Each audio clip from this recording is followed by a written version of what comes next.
and thank you for joining me today. This is the second episode of Signet Resources podcast.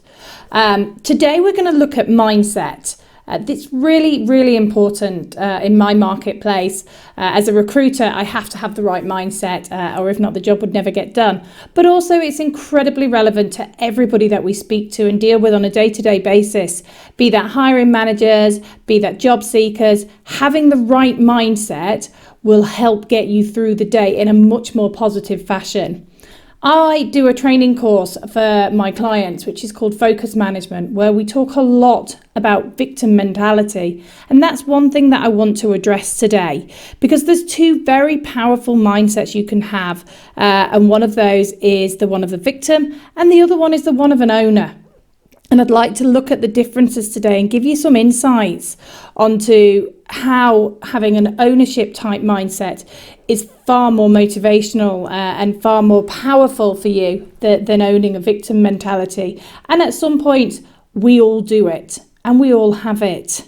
I'm sure you can all remember a day when you've walked into work or transferred yourself from your bedroom to your home office at the moment, but when you didn't want to be there, where you've climbed the stairs thinking, today's going to be horrible, I've got so much to do, I'm never going to get finished, I'm not going to get home on time, I'm not going to put the kids to bed, etc., etc. And it all factors in around time, about the thoughts that you think you may not have enough time to get your job done.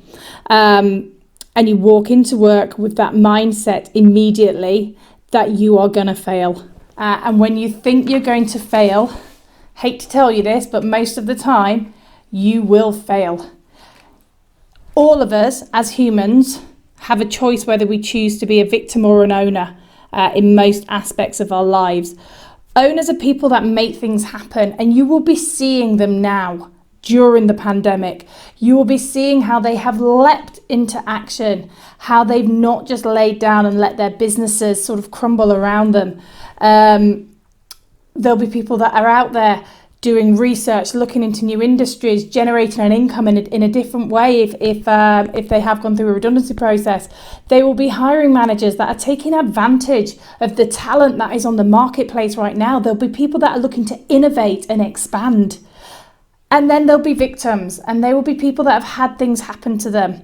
There will be people that have looked at the current scenario and said, there's a pandemic on, what can I do? There's not very much. I can't find a job because there's a pandemic. I can't leave my house. I can't do this. We have that ability to choose. And I'm not saying it's easy, but I'm saying you can choose. The victim mindset can ruin a business so quickly. That stress that plays behind those words can drag yourself down and can drag your teams down.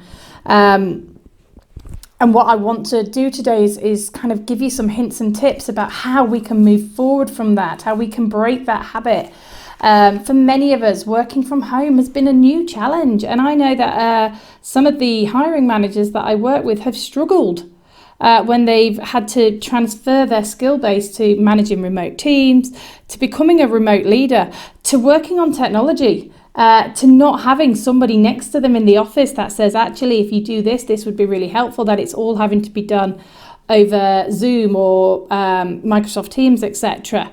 So what I want you to think about is actually how you can own the challenge and how you can learn, because this kind of environment calls for learning, it calls for adapting, but obviously you need to focus manage that into your day.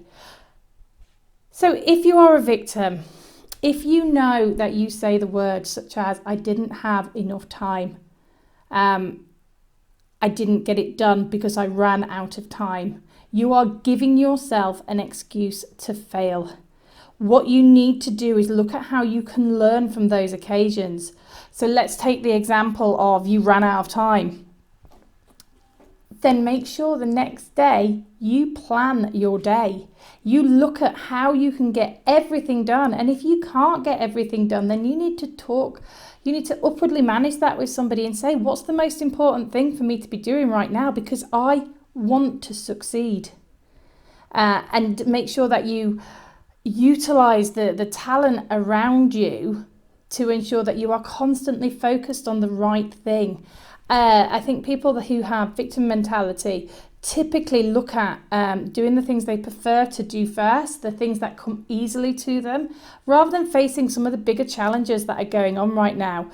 So let me give you an example. So let's say you're not comfortable working on video and working with a team on video, so you put that off. So you don't know how to share a screen, you don't know how to log into somebody else's computer remotely, but these are parts of your role that would make it easier if you did know how. Then I would plan time in your diary to learn, to very much learn, because that will pay off dividends. So don't do the things that always come easily to you first.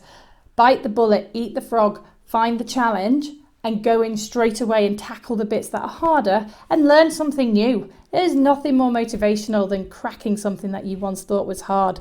Be an owner. Own it.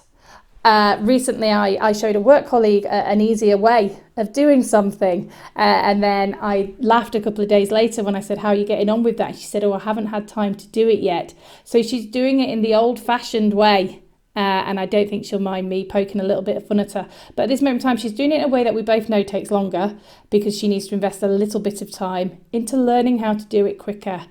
If that's you, acknowledge it and focus managing a time. And then do it. Owner language sounds like, I want to do this, I choose to. How can I do this? What can I do to improve? I'm going to be happy. I'm not going to be stressed by this, because stress doesn't do any of us any favour. If you're using the terminology such as, I've just got to get through today, then you are creating a victim mindset. If you say the words, I'm swamped, you are creating a victim mindset.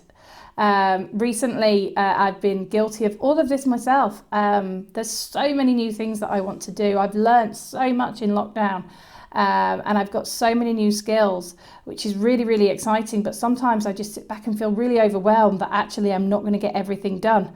But I've created that. So what I've done is I've sat down and worked out what is most important right now and what is on my list to do next week or the week after, or things that will eventually become the most important thing, because I know what my work priorities are, and we all know what our work priorities are.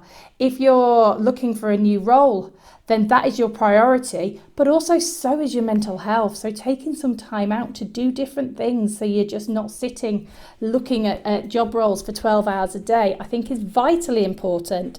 So you have an ownership mindset. So I am going to look for a new opportunity between 9 and 2 today, but at 2 o'clock I'm going to go out for a walk, or I'm going to spend some time with my children, or I'm going to call a friend.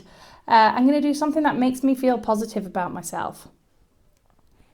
So I'm hoping that's helped, because I think in the world that we're in at the moment, it is ridiculously important to find positive and to recognise what you do well and to learn to do new things, so you can own this time.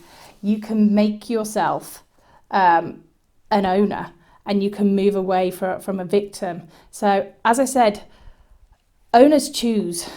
Owners do the most important thing. Owners commit, and victims use excuses. And we have all been there. We have all been there. We have all done it. But I can tell you from my own personal experience, life is far better when you choose the positive in work and outside of work, but certainly in work. So find your passion and own it. Thank you very much for listening. If you didn't catch our first episode, it is all about recruiting in a pandemic.